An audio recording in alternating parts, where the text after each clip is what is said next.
ನಿತ್ಯ ನರಕ ವಿಶೇಷ ಕಾರ್ಯಕ್ರಮಕ್ಕೆ ಮತ್ತೊಮ್ಮೆ ತಮಗೆಲ್ಲ ಸ್ವಾಗತ. ಇಲ್ಲಿ ತನಕ ಆರತಿ ರಾವ್ ಸಾಕಷ್ಟು ಮಾತಾಡಿದ್ದಾರೆ. ಎಲ್ಲಿಂದ ಎಲ್ಲಿಗೆ ಸಾಕ್ತು ಜೀವನ ಅನ್ನುವಂಥದ್ದು. ಅಂದರೆ ಜೀವನದಲ್ಲಿ ಅವರು ಸಾಕಷ್ಟು ಕಳ್ಕೊಂಡ್ರು. ನೋಡಿ, ಅಮೆರಿಕದಲ್ಲಿದ್ದಂಥ ಕೆಲಸ ಕಳ್ಕೊಂಡ್ರು, ನಂತರ ಗಂಡನಿಂದ ದೂರ ಆದರು. ಇದೆಲ್ಲ ಆದಮೇಲೂ ಕೂಡ ತಾವೇನು ಹುಡ್ಕೊಂಡು ಬಂದಿದ್ದರು ಅದು ಕೊನೆಗೂ ಸಿಕ್ಕಲೇ ಇಲ್ಲ. ಸಿಕ್ಕಿದ್ದು ಬರೀ ನೋವು ಮಾತ್ರ. ಎಂಥ ಒಂದು ಮನಸ್ಥಿತಿ ಅಂತಂತಂದರೆ, ನನಗೆ ಸಿಕ್ತಿರುವಂಥದ್ದು ಕೇವಲ ನೋವು, ನಾನು ಹಾದಿ ತಪ್ತಾ ಇದ್ದೀನಿ, ನಾನು ಗುಂಡಿಗೆ ಬೀಳ್ತಾ ಇದ್ದೀನಿ ಅನ್ನೋದು ಯಾವುದೂ ಕೂಡ ಆ ಮನಸ್ಸಿಗೆ ಅರ್ಥ ಆಗಲೇ ಇಲ್ಲ. ಅಂದರೆ ಯಾವ ರೀತಿ ನಿಮಗೆ ಮರಳು ಮಾಡುವಂಥವರು ಯಾವ್ಯಾವ ಕಥೆಗಳು, ಉಪಕಥೆಗಳು, ಒಂದಷ್ಟು ವೇದಾಂತಗಳು ಅದೆಲ್ಲದನ್ನೂ ಸೇರಿಸಿ ಅದೆಲ್ಲದನ್ನು ತಿರುಚಿ ಯಾವ ರೀತಿ ಇಡೀ ನಿಮ್ಮ ಮನಸ್ಸನ್ನು ಬೇರೆ ಕಡೆ ಒಯ್ದು ಬಿಡ್ತಾರೆ ಅನ್ನಲಿಕ್ಕೆ ಇದೊಂದು ಸಾಕ್ಷಿ. ಬನ್ನಿ ಮತ್ತೆ ಆರತಿ ಏನು ಹೇಳ್ತಾರೆ ಕಾರಣ. ಆರತಿ ಮೇಡಮ್, ಇಲ್ಲಿ ತನಕ ಸಾಕಷ್ಟು ಮಾತಾಡಿದಿರಿ ತಾವು. ಇದೆಲ್ಲದರ ಜೊತೆಗೆ ತಮಗನಿಸ್ತು ಅಂದರೆ ಮೊದಲ ನಂಬಿಕೆ ಅನ್ನುವಂಥದ್ದು ಅಲುಗಾಡಿದ್ದು ಯಾವಾಗ ಅನ್ನೋದನ್ನು ತಾವು ಹೇಳಿದ್ರಿ. ಅದಾದ ನಂತರದ್ದು ಏನಾಯಿತು ಅಂದರೆ, ನಾನು ಹೇಳ್ತಾ ಇದ್ದೆ ಈಗ ತಾನೇ ಮಾತಾಡ್ಬೇಕಾರೆ, ಆಗಿರುವಂಥ ಅನ್ಯಾಯ ನನಗೆ ಅನ್ಯಾಯ ಹೌದೋ ಅಲ್ವೋ ಅಂತ ಯೋಚನೆ ಮಾಡುವಂಥ ಸ್ಥಿತಿನಲ್ಲೂ ನೀವಿಲ್ಲ. ನಿಜಕ್ಕೂ ನಾನೊಂದು ಡೈರೆಕ್ಟ್ ಪ್ರಶ್ನೆ ಕೇಳ್ತಾ ಇದ್ದೀನಿ ತಮಗೆ, ಏನಾಗಿತ್ತು ನಿಮಗೆ ಅಂತ? ನಿಜವಾಗ್ಲೂ ಹೇಳಬೇಕು ಅಂದರೆ, ಈ ಘಟನೆ ಆದಮೇಲೆ ನನಗೆ ನಿತ್ಯಾನಂದನ ಮೇಲೆ ಇದ್ದ ನಂಬಿಕೆ ಶೇಕ್ ಆಗೋಯ್ತು. ಅವರು ದೇವ್ರನ್ನ ಅಥವಾ ಒಂದು ಸಾಧಾರಣ ಮನುಷ್ಯನ ಹಾಗೇನೋ ಡೌಟ್ ಬಂತು. ಆದರೆ ಆ ಡೌಟನ್ನು ಬೆಳಿಲಕ್ಕೆ ಬಿಡದೆ ಅವರು ಅವರು ಮಾತನ್ನು ಇಟ್ಕೊಂಡು ನನ್ನ ಕನ್ವಿನ್ಸ್ ಮಾಡಿಬಿಟ್ರು ಕಂಪ್ಲೀಟಾಗಿ. ನಡೆದದ್ದೇನು ತಪ್ಪೇ ಅಲ್ಲ, ನಾನೇನು ತಪ್ಪು ಮಾಡಲಿಲ್ಲ. ಸೊ ನನಗೆ ಗಿಲ್ಟ್ ಆ ಥರ ಏನೋ ಫೀಲಿಂಗ್ಸ್ ಇರಲೇಬಾರ್ದು. ಒಂದು ನನಗೆ ಒಂದು ಮೋಸ್ಟ್ ಫಾರ್ಚುನೇಟ್ ಈವೆಂಟ್ ಆಗಿದೆ.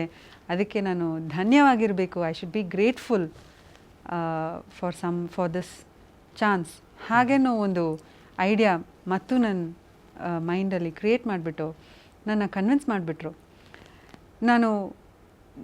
ನೀವು ಕೇಳಿದ ಪ್ರಶ್ನೆಗೆ ಆ್ಯಕ್ಚುಯಲ್ ಆನ್ಸರ್ ಏನಂದರೆ, ನಾನು ಒಂಥರ ಒಂದು ಸ್ಪೆಲ್ಲಲ್ಲಿದ್ದೆ. ಆ ಸ್ಪೆಲ್ಲಲ್ಲಿ ನನ್ನ ಮೈಂಡನ್ನು ಅವರು ಕಂಪ್ಲೀಟಾಗಿ ಡಾಮಿನೇಟ್ ಮಾಡಿಬಿಟ್ರು. ಆ ಸ್ಥಿತಿನಲ್ಲಿ ನಾನು ಒಂದು ಸ್ಲೇವ್ ಥರ ಆಗಿಬಿಟ್ಟಿದೆ. Psychological slave. ಹಾಂ, ಮಾನಸಿಕ ದಾಸ್ಯ. ಅದರಲ್ಲಿ mental, psychological and physical slave. ಹಾಗೇನೂ ನೀವು ನೋಡ್ಬೋದು. ಅದು ಸೈಕಲಾಜಿಕಲ್ ಲೆವೆಲ್ನಲ್ಲಿ, ಮಾನಸಿಕ ಲೆವೆಲ್ನಲ್ಲಿ ಕಂಪ್ಲೀಟಾಗಿ ನನ್ನ ಇಂಡಿಪೆಂಡೆಂಟ್ ಥಿಂಕಿಂಗ್ ಅಥವಾ ರ್ಯಾಷ್ನಲ್ ಮೈಂಡ್ ಅನ್ನೋದು ಅದು ನನ್ನ ಬಿಟ್ಟು ಹೊಟ್ಟೋಯ್ತು ಕಂಪ್ಲೀಟಾಗಿ. ಅಷ್ಟು ತನಕ ನನ್ನ ಮೈಂಡನ್ನು ರೀಪ್ರೋಗ್ರಾಮ್ ಮಾಡಿಬಿಟ್ರು ನಿತ್ಯಾನಂದ. ಸೊ ಈ ಇನ್ಸಿಡೆಂಟ್ ಆದಮೇಲೆ ಎಷ್ಟು ದಿವಸ ನೀವು ನಿತ್ಯಾನಂದನ ಜೊತೆಗಿದ್ರಿ? ಅದಾದಮೇಲೆ ಸುಮಾರು ಒಂದು 2 ತಿಂಗಳಿರುತ್ತೆ. 2 months. ಹಾಂ, ಓಕೆ. ಸೊ ಅಲ್ಲ, 2 ತಿಂಗಳಲ್ಲಿ ಪದೇ ಪದೇ ಇಂಥ ಕೃತ್ಯಗಳಿಗೆ ಎಳಿತಾ ಇದ್ರು, ಅವರು ಪ್ರಚೋದಿಸ್ತಾ ಇದ್ರ? ಹೇಳ್ತಿದ್ರು. ಅದೇ ಥರ ಈ ಥರ ಅಬ್ಯೂಸ್ ಇನ್ಸಿಡೆಂಟ್ಸ್ನು ಅದನ್ನೇ ನಡೀತು ಇಂಡಿಯಾನಲ್ಲೂ ಅಬ್ರಾಡ್ನಲ್ಲೂ. For the next 5 years 5 years ಈ ಥರ ನಡೀತು ನನಗೆ. ಇದು ಕೇವಲ ಇಲ್ಲಿ ಭಾರತದಲ್ಲಿ ಮಾತ್ರ ಅಲ್ಲ, ಅಬ್ರಾಡಲ್ಲೂ ಕೂಡ ಈ ಥರದ್ದು ನನ್ನ ಮೇಲೆ ದೌರ್ಜನ್ಯಗಳಾಯಿತು ಅಂತೇಳಿ. ಯಾವಾಗ ಅದು ನೀವು ಹೇಳ್ತಾ ಇದ್ದೀರಿ 2 ತಿಂಗಳು ಮಾತ್ರ ನೀವು ಇಲ್ಲಿದ್ದೆ ಅಂತ? ಅದಾದ ನಂತರದ್ದೇನು? ಅದಾದ ನಂತರ ನಾನು US ವಾಪಸ್ ಹೊರಟೋದೆ. ಅಲ್ಲಿ US ಹೋದ್ಮೇಲೆ ನಿತ್ಯಾನಂದನು US ಟೂರಿಗೆ ಬಂದಿದ್ದರು ಏಪ್ರಿಲ್ 2005ನಲ್ಲಿ. ಆವಾಗ ಅವರಲ್ಲಿದ್ದಾಗ ನನ್ನ ಬಂದು ಅವ್ರನ್ನ ಮೀಟ್ ಮಾಡೋಕ್ಕೆ ಹೇಳಿದ್ರು. ಹೊರಡ್ತಿರುವಾಗ ಅವ್ರ ಬ್ಲೆಸ್ಸಿಂಗ್ಸ್ ತೊಗೊಳಕ್ಕೆ ಹೋದೆ. ಆವಾಗ ಅವರು ನನ್ನ ನೋಡಿಬಿಟ್ಟು ಮಾ ನಿತ್ಯಾನಂದ ಪ್ರೇಮೇಶ್ವರಿ ಮಯಿ ಹಾಗೆ ಅಂದರು.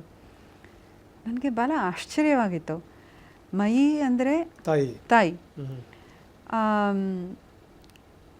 ಅಫ್ಕೋರ್ಸ್ ನಿತ್ಯಾನಂದ ಆಶ್ರಮನಲ್ಲಿ ಅಲ್ಲ ಮಿಷನ್ನಲ್ಲಿ ಮೈ ಅನ್ನೋದು ಒಂದು ಸ್ಟೇಟಸ್ ಸಿಂಬಲ್ ಥರ. ಭಾಳ ಕಡಿಮೆ ಜನಕ್ಕೆ ಅವರು ಆ ಮೈ ಅಲ್ವಾ ಅಥವಾ ಮಾಮ್ ಹಾಗೆ ಅಂತ ಹೇಳಿದ್ದು.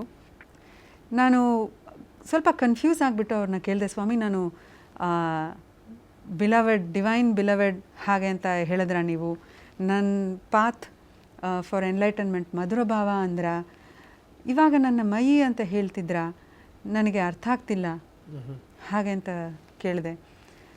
ಆವಾಗ ಅವ್ರು ಹೇಳಿದರು, ಇದರಲ್ಲಿ ಅರ್ಥ ಆಗದೆ ಹೋಗೋಕ್ಕೆ ಏನಿದೆ, ನಾನು ಹೇಳಿದ್ದಲ್ಲಿ ಏನು ಕಾಂಟ್ರಡಿಕ್ಷನ್ನೇ ಇಲ್ಲ. ನನಗೂ ನೀವು ನನ್ನ ನೋಡ್ಕೊಳ್ಳುವಾಗ, ಪರ್ಸ್ನಲ್ ಸರ್ವಿಸ್ ಎಲ್ಲ ಮಾಡುವಾಗ, ನನ್ನ ಅರೇಂಜ್ಮೆಂಟ್ಸ್ ಎಲ್ಲ ನೋಡ್ಕೋವಾಗ ನನ್ನ ಒಂದು ತಾಯಿ ಥರ ನೋಡ್ಕೋಬೇಕು ನೀವು. ಬೇರೆ ಸಮಯ ನಾನು ಬಿಲವೆಡ್ ಥರ ಇರ್ತೀರ. ಅದಕ್ಕೆ ನಮ್ಮ ದೇವಸ್ಥಾನಲ್ಲೆಲ್ಲ ನೋಡಿದ್ರೆ ಸಾಕಷ್ಟು ದೇವರಿಗೆ 2 ಹೆಂಡತಿಯರಿದ್ದಾರೆ ಹಾಗೆ ಅಂತ. ಅಲ್ಲ, ನನಗನ್ಸುತ್ತೆ ನೀವು ಯಾವಾಗಾದ್ರೂ ಕೇಳಬೇಕಾಗಿತ್ತು, ನಿಮ್ಮ ಹೆತ್ತ ತಾಯಿ ಇದಾರಲ್ಲ ಅವ್ರು ಯಾವಾಗಾದ್ರೂ ನಿಮ್ಮ ಹೆಂಡತಿ ಆಗಿದ್ರ ಅಂತ. ಸರ್ ಅಷ್ಟು ಕೇಳೋ ಅಷ್ಟು ನನಗೆ ಯಾಕಂದ್ರೆ ಅವ್ರದ್ದನ್ನೇ ಹೇಳಬೇಕು ಅಂತಂದ್ರೆ, ಈಗ ನಮ್ಮ ದೇವರಿಗೆ ಇಬ್ಬಿಬ್ಬರು ಹೆಂಡ್ರಿದ್ದಾರೆ ಅಂತಂತಂದರೆ ಅವ್ರನ್ನ ಒಂದು ತಾಯಿ ಒಂದು ಹೆಂಡತಿ ಅಂದ್ಬಿಟ್ರೆ, ಅಥವಾ ಏನು ಅಂದರೆ ಆ ಹೆಣ್ಣಿನ 2 ರೂಪಗಳೇನಿದೆ, ಅದು ಒಂದು ತಾಯಿಯ ರೂಪ ಇನ್ನೊಂದು ಹೆಂಡತಿ ರೂಪ ಅಂದ್ಬಿಟ್ರೆ ಏನಿದ್ರೆ ಅರ್ಥ ಅಂತ ನನಗೂ ಆ್ಯಕ್ಚುಲಿ ಅರ್ಥ ಆಗಲಿಲ್ಲ ಸರ್. ಇದು ಭಾಳ ಕನ್ಫ್ಯೂಸಿಂಗ್ ಆಗಿತ್ತು. ಅದೇ ನಾನು ಕನ್ಫ್ಯೂಸ್ಡ್ ಆಗಿ ಅವ್ರನ್ನ ನೋಡ್ತಾಗಿದ್ದಾಗ ಅವ್ರು ಏನು ಹೇಳಿದ್ರು ಅಂದರೆ, ನೋಡಮ್ಮ, ನಿಮ್ಮ ಇಂಟೆಲೆಕ್ಟಿಂದ ನೀವು ಅದನ್ನು ಯೋಚಿಸಿದ್ರೆ ನಿಮಗೆ ಅರ್ಥ ಆಗಲ್ಲ. ಆದರೆ ಸ್ಪಿರಿಚುವಲಿ ಇದು ಹೀಗೆ ಇರೋದು. ನಾನು ಹೇಳೋದು ಸ್ಪಿರಿಚುವಲ್ ಟ್ರೂತ್, ನಿಮಗೆ ಅನಿಸೋದು ಲಾಜಿಕಲ್ ಡೌಟ್. ನಿಮ್ಮ ಲಾಜಿಕಲ್ ಡೌಟನ್ನು ಬಿಟ್ಬಿಟ್ಟು ನೀವು ಯಾವಾಗ ಒಂದು ಗುರು ಹೇಳೋದನ್ನು ನಂಬ್ತಿರೋ ಆವಾಗ ನಿಮಗೆ ಫಸ್ಟ್ ಲೆವೆಲ್ ಆಫ್ ಸರೆಂಡರ್ ಬಂದಿದೆ. ಇದು ಇದು ಇದು ಹಾಗೆ ಅಂತ ಇದು ದಾಸ್ಯದ ಇದು ಇನ್ನೊಂದು ಮುಖ. ಇದು ಅಂದರೆ ಈ drop your psychology, drop your mind, drop your intellect. ನಿಮ್ಮದು ದಾಸ್ಯ ಇತ್ತು, ನಿಜ ಒಪ್ಕೊಳ್ಳೋಣ. ಅಂದರೆ ಇಡೀ ನಿಮ್ಮ ಮನಸ್ಸು, ಕಾಯ ವಾಚ ಮನಸ್ಸ ಒಂದು ದಾಸ್ಯತ್ವಕ್ಕೊಳಗಾಗ್ಬಿಟ್ಟಿದ್ರಿ ನೀವು ಅಂತಂದರೆ, ಅಂದರೆ ಒಂಥರ ಸ್ಲೇವರಿ ಆ ವ್ಯವಸ್ಥೆಗೆ ಹೋಗ್ಬಿಟ್ಟಿದ್ರಿ ನೀವು ಅದರೊಳಗಡೆಗೆ ಅಂತ.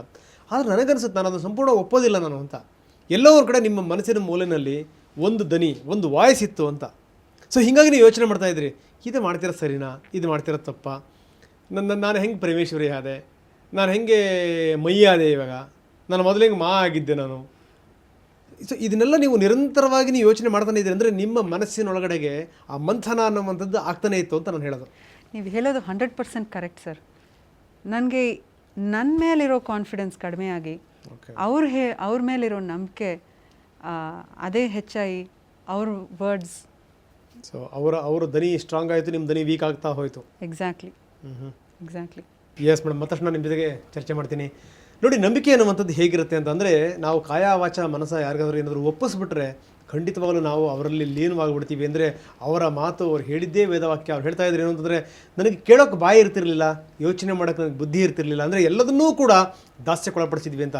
ನನಗೊಂದು ಕಥೆ ಜ್ಞಾಪಕ ಆಗುತ್ತೆ. ಏನು ಅಂತಂದರೆ, ಮನುಷ್ಯನ ಸ್ವಭಾವನೇ ಅಷ್ಟೇ. ಮನುಷ್ಯ ಅಂತ ಮಾತ್ರ ಅಲ್ಲ, ನೀವು ಯಾವುದೇ ಪ್ರಾಣಿ ತಗೊಳ್ಳಿ, ಮನುಷ್ಯ ಪ್ರಾಣಿನೂ ಸೇರ್ಕೊಂಡ ಹಾಗೆ. ಆನೆ ನೋಡಿ, ಅಷ್ಟೊಂದು ದೊಡ್ಡ ಗಾತ್ರದ ಆನೆ, ಅದಕ್ಕೊಂದು ಚಿಕ್ಕ ಸರಪಳಿಯನ್ನು ಕಾಲಿ ಕಟ್ಟಿರ್ತಾರೆ. ಅದೇನು ಅಂದರೆ ಚಿಕ್ಕ ಮರಿ ಇದ್ದಾಗಿಂದ ಕಟ್ಟಿರ್ತಾರಲ್ಲ, ದೊಡ್ಡದಾದ ಮೇಲೂ ಕೂಡ ಅದು ಅಂದ್ಕೊಂಡಿರುತ್ತೆ ಈ ಒಂದು ಏನು ಚೈನ್ ಇದೆ, ಆ ಚೈನನ್ನು ಎಳ್ಕೊಂಡು ನಾನು ಹೋಗ್ಲಿಕ್ಕೆ ಸಾಧ್ಯನೇ ಇಲ್ಲ ಅಂತ. ಹೀಗಾಗಿ ಆ ದಾಸ್ಯದಲ್ಲೇ ತಿರುಗ್ತಾ ಇರುತ್ತೆ ಅದು. ಸೊ ಇವ್ರಿಗೂ ಕೂಡ ಅದೇ ರೀತಿ ಆಗಿದ್ದು. ಆದರೆ ಒಂದು ಗಳಿಗೆ ಬಂತು, ಆ ಏನು ಇವ್ರ ಕಾಲಿಗೆ ಕಟ್ಟಿದಂಥ ಚೈನ್ ಏನಿತ್ತು ಅದನ್ನು ಎಳೆದು ಆ ದಾಸ್ಯದಿಂದ ಬಿಡುಗಡೆ ಆಗುವಂಥ ಸಮಯ ಬಂದೇ ಬಿಟ್ಟಿತ್ತು. ಮುಂದೆ ಏನಾಯಿತು ನೋಡೋಣ ಸಣ್ಣ ವಿರಾಮದ ನಂತರ. To a thought, please understand, yes or no, to a thought, nothing else.